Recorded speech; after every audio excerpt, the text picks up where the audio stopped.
কুড়িগ্রামের ফুলবাড়ী উপজেলার খালিশা কোটাল সীমান্ত এলাকায় নো ম্যানস ল্যান্ডের ভিতর আন্তর্জাতিক আইন লঙ্ঘন করে একটি পাকা সড়ক নির্মাণ করছিল ভারতের সীমান্তরক্ষী বাহিনী বিএসএফ। পরে সেই সড়ক নির্মাণে বাধা দেয় বিজিবি। এরপর কয়েক দফায় পতাকা বৈঠক হলেও তারা সড়কের নির্মাণ কাজ চালিয়ে যাচ্ছিল।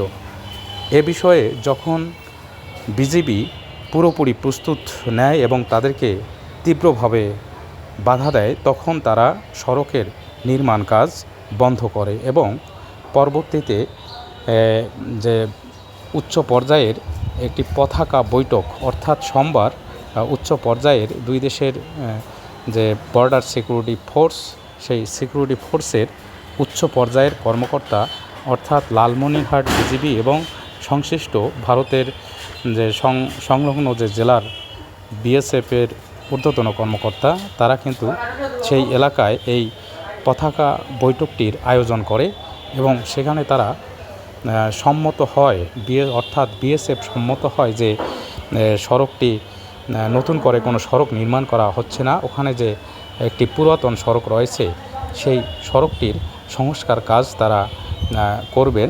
এই সম্মতির পতাকা বৈঠকের সিদ্ধান্তের কথা জানায় বাংলাদেশ বর্ডার গার্ড বিজিবির যে লালমনিরহাট পুন্দ্র বিজিবির পরিচালক। তিনি জানান যে বিষয়টি সমঝোতা হয়েছে এবং তারা আর সেখানে নতুন করে, অর্থাৎ অভিযোগ ছিল যে একটি পুরাতন সড়কের পাশেই 4 লেনের একটি নতুন সড়ক তারা নির্মাণ করবে। সেই সড়কটি নির্মাণেই কিন্তু বিজিবি বাধা দিয়ে আসছিল।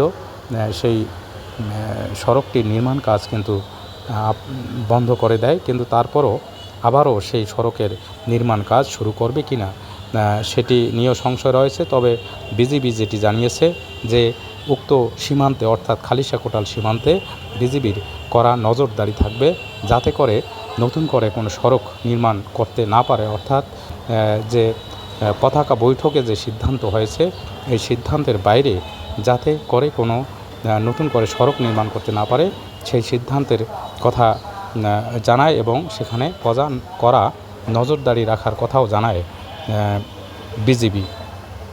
যাই হোক, এইভাবেই কিন্তু অনেক দিন থেকেই এই সীমান্তে উত্তেজনা চলছিল। এর ফলে কিছুটা প্রশমিত হবে বলে জানা গেছে।